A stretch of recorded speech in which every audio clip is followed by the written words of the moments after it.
سورۃ الزاریات۔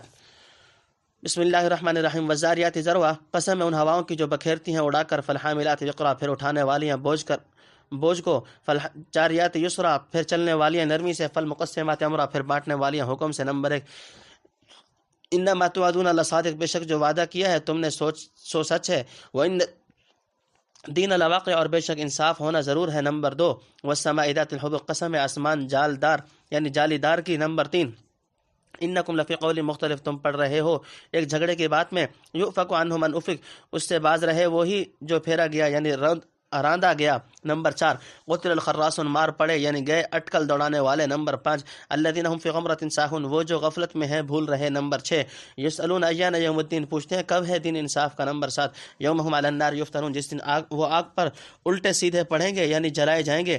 ذوقوا فتنتکم، چکھو مزہ اپنی شرارت کا۔ ھذا الذی کنتم به تستعجلون، یہ ہے جس کی تم جلدی کرتے تھے۔ نمبر 8، ان المتقین فی، البتہ ڈرنے والے۔ تفسیر۔ نمبر 1، ہواؤں کی قسم۔ اول زور کی ہوائیں اور آندھیاں چلتی ہیں جن سے غبار وغیرہ اڑتا ہے اور بادل بنتے ہیں، پھر ان میں پانی بنتا ہے، اس بوجھ کو اٹھائے پھرتی ہیں۔ پھر برسنے کے قریب نرم ہوا چلتی ہے، پھر اللہ کے حکم سے موافق بارش میں جس جگہ کا جتنا حصہ ہوتا ہے وہ تقسیم کرتی ہے۔ ان ہواؤں کی اللہ قسم کھاتا ہے۔ بعض علماء نے زاریات سے ہوائیں، حاملات سے بادل، جاریات سے ستارے اور مقسمات سے فرشتے مراد لیے ہیں۔ گویا مقسم بہ کی ترتیب نیچے سے اوپر کو ہوئی۔ حضرت علی وغیرہ رضی اللہ تعالیٰ عنہ سے منقول ہے کہ زاریات ہوائیں، حاملات بادل اور جاریات کشتیاں اور مقسمات فرشتے ہیں جو اللہ کے حکم سے رزق وغیرہ میں تقسیم کرتے ہیں۔ نمبر 2، آخرت کا وعدہ سچا ہے، یعنی یہ ہوائیں اور بارشوں کا نظام شاہد ہے کہ آخرت کا وعدہ سچا اور انصاف ہونا ضروری ہے۔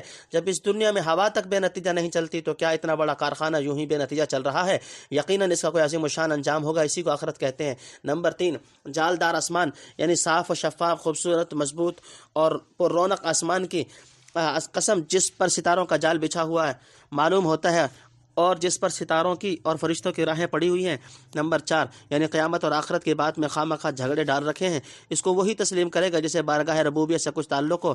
جو شخص راندہ درگاہ ہے اور خیر و سعادت کے راستوں سے پھیر دیا گیا ہے وہ اس چیز کی تسلیم اور قبول کرنے سے ہمیشہ باز رہے گا۔ حالانکہ اگر صرف آسمان کے نظم و نسق میں غور کرے تو یقین ہو جائے کہ اس مسئلہ میں جھگڑنا محض حماقت ہے۔ نمبر 5، اٹکل دوڑانے والے، یعنی دین کی باتوں میں اٹکلیں دوڑاتے ہیں اور محض اپنے ظن و تخمین سے قطعیات کو رد کرتے ہیں۔ نمبر 6، یعنی دنیا کے مزوں نے آخرت سے اور خدا سے غافل کر رکھا ہے۔ نمبر 7، انصاف کے دن کا تمسخر، یعنی انکار اور ہنسی کے طور پر پوچھتے ہیں کہ ہاں صاحب وہ انصاف کا دن کب آئے گا، آخر اتنی دیر کیوں ہو رہی ہے۔ نمبر 8، حق تعالیٰ کا جواب، یہ حق تعالیٰ کی طرف سے ان کو جواب دیا جائے گا، یعنی ذرا صبر کرو، وہ دن آیا چاہتا ہے جب تم آگ میں الٹے سیدھے کیے جاؤ گے اور خوب جلا تپا کر کہا جائے گا کہ لو اب اپنی شرارت اور اس سزا کا مزہ چکھو۔ جس دن کی جلدی مچا رہے تھے وہ آ گیا۔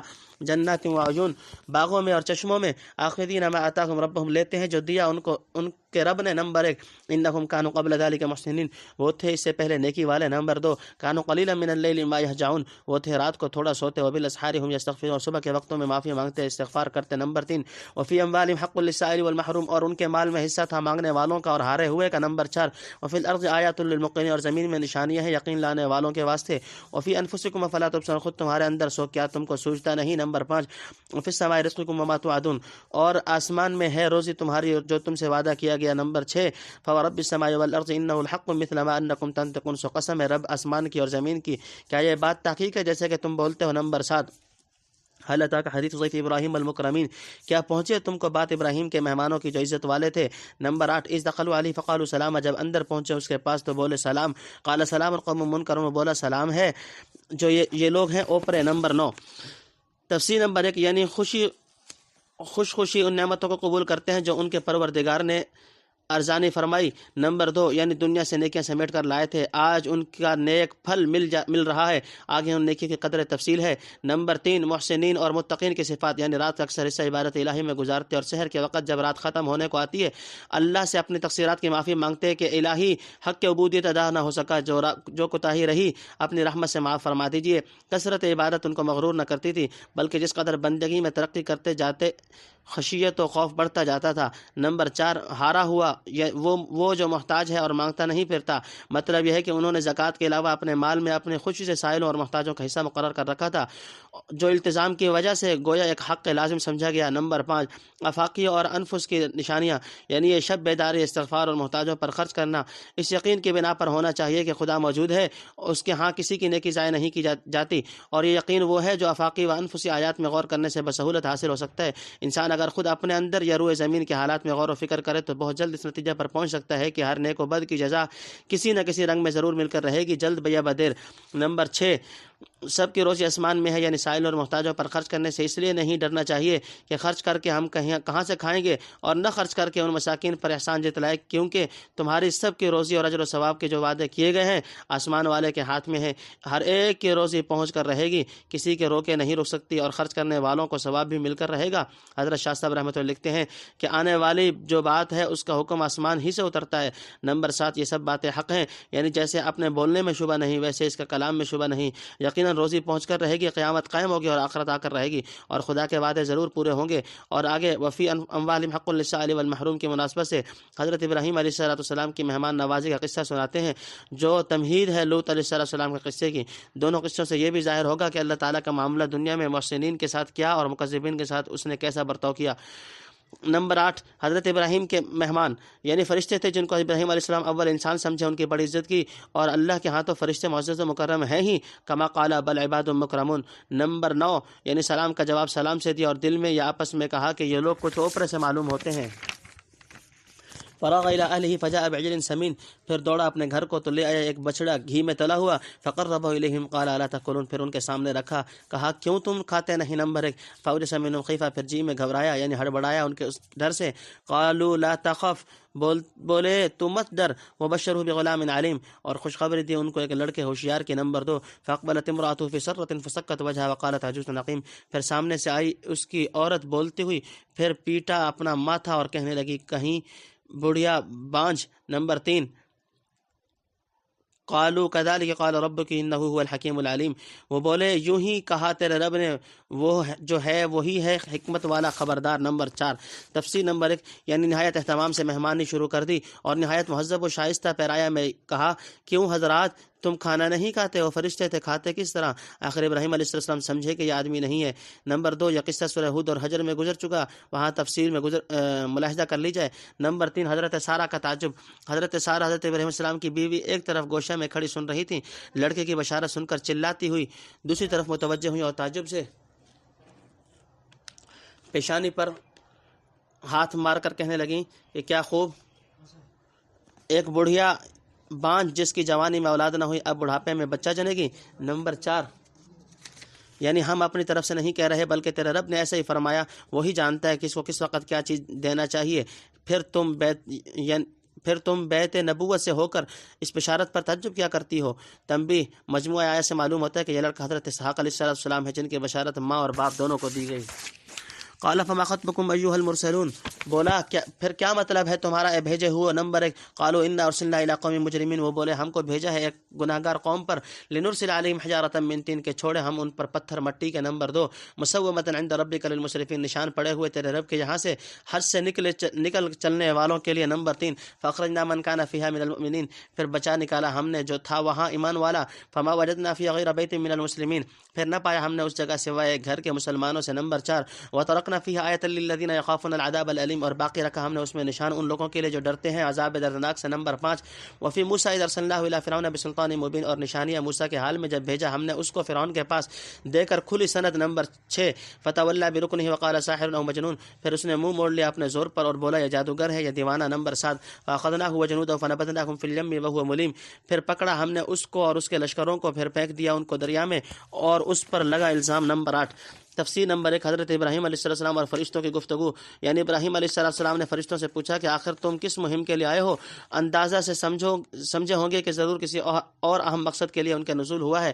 نمبر 2، یعنی قوم لوط کو سزا دہی کے لیے بھیجے گئے ہیں تاکہ کنکر کے پتھر برسا کر ان کو ہلاک کریں۔ من طین کے قید سے معلوم ہو گیا کہ یہ اولوں کی بارش نہ تھی جس کو توسعاً پتھر کہہ دیا جاتا ہے۔ نمبر 3، قوم لوط کے لیے نشان زدہ پتھر اللہ تعالیٰ کی طرف سے ان پتھروں پر نشان کر دیے گئے ہیں. یہ عذاب کے پتھر خاص انہی کو لگیں گے جو عقل، دین اور فطرت کی حد سے نکل چکے ہیں. نمبر 4 اس بستی میں صرف ایک حضرت لوط علیہ السلام کا گھرانہ مسلمانی کا گھرانہ ہے، اس کو ہم نے عذاب سے محفوظ رکھا اور صاف بچا نکالا، باقی سب تباہ کر دیا گیا. نمبر 5 آثار عذاب سے عبرت، اب تک وہاں تباہی کے نشان موجود ہیں اور ان کی غیر معمولی ہلاکت کے قصے میں ڈرنے والوں کے لیے عبرت کا سامان ہے. نمبر 6 معجزات و براہین. نمبر 7 زور و قوت پر مغرور ہو کر حق کی طرف سے منہ پھیر لیا اور اپنی قوم اور ارکان سلطنت کو بھی ساتھ لے ڈوبا. کہنے لگا موسیٰ یا تو چلاک جادوگر ہے یا دیوانہ ہے، دو حال سے خالی نہیں. نمبر 8 ہم نے زیادتی نہیں کی، الزام اسی پر ہے، اسی نے کفر اور سرکشی اختیار کی، سمجھانے پر بھی باز نہ آیا، آخر جو بویا تھا وہی کاٹا. وفی عاد اذ ارسلنا علیہم الریح العقیم، اور نشانی عاد میں جب بھیجی ہم نے ان پر ہوا خیر نفع سے خالی. ما تذر من شیء اتت علیہ الا جعلته کالرمیم، نہیں چھوڑتی کسی چیز کو جس پر گزرے کہ نہ کر ڈالے اس کو جیسے چورا. نمبر 1 وفی ثمود اذ قیل لهم تمتعوا حتی حین، اور نشانی ہے سمود میں جب کہا ان کو برت لو فائدہ اٹھا لو ایک وقت تک. نمبر 2 فعتوا عن امر ربهم فاخذتهم الصاعقة وهم ينظرون، پھر شرارت کرنے لگے اپنے رب کے حکم سے، پھر پکڑا ان کو کڑک نے اور وہ دیکھتے تھے. فما استطاعوا من قیام وما كانوا منتصرین، پھر نہ ہو سکا ان سے کہ اٹھیں اور نہ ہوئے کہ بدلہ لے. نمبر 3 وقوم نوح من قبل انهم كانوا قوما فاسقین، اور ہلاک کیا نوح کی قوم کو اس سے پہلے تحقیق وہ تھے لوگ نافرمان. نمبر 4 والسماء بنيناها بأيد وإنا لموسعون، اور بنایا ہم نے آسمان ہاتھ کے بل سے قوت سے اور ہم کو سب مقدور ہے. نمبر 5 والارض فرشناها فنعم الماهدون، اور زمین کو بچھایا ہم نے سو خوب بچھانا جانتے ہیں ہم. نمبر 6 ومن كل شيء خلقنا زوجين لعلكم تذكرون، اور ہر چیز کے بنائے ہم نے جوڑے تاکہ تم دھیان کرو. نمبر 7 ففروا الى، سو بھاگو. تفسیر نمبر 1 عذاب کی آندھی آئی جو خیر و برکت سے اکثر خالی تھی، اس نے مجرموں کی جڑ کاٹ ڈالی اور جس چیز پر گزری اس کا چورا کر کے رکھ دیا. نمبر 2 قوم صالح کو مہلت، حضرت صالح علیہ السلام نے فرمایا کہ اچھا کچھ دن اور دنیا کے مزے اڑا لو اور یہاں کا سامان برت لو، آخر عذاب الہی میں پکڑے جاؤ گے. نمبر 3 ان کی شرارت روز بروز بڑھتی گئی، آخر عذاب الہی نے آ لیا، ایک کڑک ہوئی اور دیکھتے ہی دیکھتے سب ٹھنڈے ہو گئے. وہ سب زور و طاقت اور متکبرانہ دعوے اور تنتنے خاک میں مل گئے. کسی ایک سے اتنا بھی نہ ہوا کہ پچھاڑ کھانے کے بعد ذرا اٹھ کھڑا ہوتا، بھلا بدلہ تو کیا لے سکتے تھے اور اپنی مدد پر کسے بلاتے. نمبر 4 ان اقوام سے پہلے نوح علیہ السلام کی قوم اپنی بغاوت اور سرکشی کی بدولت تباہ کی جا چکی ہے، وہ لوگ بھی نافرمانی میں حد سے نکل گئے تھے. نمبر 5 آسمان جیسی وسیع چیز اپنی قدرت سے پیدا کی اور اس سے بھی بڑی چیزیں پیدا کرے تو کیا مشکل ہے. نمبر 6 زمین و آسمان سب خدا کے لیے پیدا کیے ہوئے اور اسی کے قبضہ میں ہیں، پھر اس کا مجرم بھاگ کر کہاں پناہ لے سکتے ہیں. نز خالق کائنات کے عجیب و غریب کاریگری میں آدمی غور کرے تو اسی کا ہو رہے. نمبر 7 ہر نوع میں جوڑے پیدا کیے، نر اور مادہ، جیسا کہ ابن زید نے کہا، اور آج جدید حکماء اس کا اعتراف کر رہے ہیں کہ ہر ایک نوع میں نر اور مادہ کی تقسیم پائی جاتی ہے اور یہ زوجین سے متقابل و متضاد چیزیں مراد ہیں، مثلا رات دن، زمین آسمان، اندھیرا اجالا، سیاہی سفید، صحت و مرض، کفر و ایمان وغیرہ ذالک. اللہ کی طرف انی لکم نذیر مبین، میں تم کو اس کی طرف سے ڈر سناتا ہوں کھول کر. ولا تجعلوا مع اللہ الہا آخر، اور مت ٹھہراؤ اللہ کے ساتھ کسی اور کو معبود. انی لکم منہ نذیر مبین، میں تم کو اس کی طرف سے ڈر سناتا ہوں کھول کر. نمبر 1 کذالک ما اتى الذین من قبلهم من رسول الا قالوا ساحر او مجنون، اسی طرح ان سے پہلے لوگوں کے پاس جو رسول آیا اس کو یہی کہا کہ جادوگر ہے یا دیوانہ. نمبر 2 اتواصوا بہ بل هم قوم طاغون، کیا یہی وصیت کر مرے ہیں ایک دوسرے کو، کوئی نہیں پر یہ لوگ شریر ہیں. نمبر 3 فتول عنہم فما انت بملوم، سو تو لوٹا ان کی طرف سے، اب تجھ پر نہیں ہے الزام. وذکر فإن ذکریٰ تنفع المؤمنین، اور سمجھاتا رہے کہ سمجھانا کام آتا ہے ایمان والوں کو. نمبر 4 وما خلقت الجن والانس الا لیعبدون، اور میں نے جو بنائے جن اور آدمی سو اپنی بندگی کو. نمبر 5 ما اريد منهم من رزق وما اريد ان يطعمون، میں نہیں چاہتا ان سے روزینہ اور نہیں چاہتا کہ مجھ کو کھلائیں. ان اللہ هو الرزاق ذو القوة المتین، اللہ جو ہے وہی ہے روزی دینے والا زور آور مضبوط. نمبر 6 فإن للذین ظلموا ذنوبا مثل ذنوب اصحابهم، سو ان گنہگاروں کا بھی ڈول بھر چکا ہے جیسے ڈول بھرا ان کے ساتھیوں کا. تفسیر نمبر 1 اللہ کی طرف دوڑو، جب زمین و آسمان اور تمام کائنات ایک اللہ کی پیدا کی ہوئی اور اسی کی زیر حکومت ہے تو بندہ کو چاہیے کہ ہر جانب سے ہٹ کر اسی کی طرف بھاگے، اور اگر اس کی طرف نہ بھاگا اور رجوع نہ ہوا تو یہ بہت ڈر کی چیز ہے. یہ کسی اور ہستی کی طرف رجوع ہو گیا تو یہ بھی ڈر کی بات ہے. ان دونوں صورتوں کے خوفناک انجام سے میں تم کو صاف صاف ڈراتا ہوں.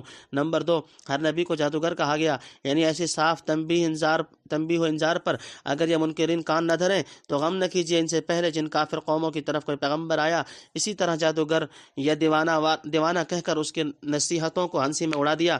نمبر 3 تکذیب انبیاء پر کفار کا اتفاق، یعنی ہر زمانے کے کافر اس بات پر ایسے متفق اللفظ رہے گویا ایک دوسرے کو وصیت کر مرے ہیں جو رسول آئے اس سے ساحر یا مجنون کہہ کر چھوڑ دینا، اور واقع میں وصیت تو کہاں کرتے، البتہ شرارت کے عنصر میں سب شریک ہیں، اور یہی اشتراک پچھلے شریروں سے وہ الفاظ کہلواتا ہے جو اگلے شریروں نے کہے تھے۔ نمبر 4 یعنی آپ فرض و دعوت تبلیغ کا حق ادا کر چکے، اب زیادہ پیچھے پڑنے اور غم کرنے کی ضرورت نہیں، نہ ماننے کا جو کچھ الزام رہے گا انہی معاندین پر رہے گا، ہاں سمجھانا آپ کا کام ہے، سو یہ سلسلہ جاری رکھیے۔ جس کی قسمت میں ایمان لانا ہوگا اس کو یہ سمجھانا کام دے گا، جو ایمان لا چکے ہیں ان کو مزید نفع پہنچے گا اور منکروں پر خدا کی حجت تمام ہوگی۔ نمبر 5 جنوں اور انسانوں کی تخلیق عبادت کے لیے، یعنی ان کے پیدا کرنے سے شرعاً بندگی مطلوب ہے، اس لیے ان میں خلقتاً ایسی استعداد رکھیے کہ چاہیں تو اپنے اختیار سے بندگی کی راہ میں چل سکیں، یا یوں ارادہ کونیہ قدریہ کے اعتبار سے تو ہر چیز اس کے حکم تکوینی کے سامنے عاجز اور بے بس ہے، لیکن ایک وقت آئے گا جب سب بندے اپنے ارادہ سے تخلیق عالم کی اس غرض شرعی کو پورا کریں گے۔ بہرحال آپ سمجھاتے رہیے کہ سمجھانے ہی سے یہ مطلوب شرعی حاصل ہو سکتا ہے۔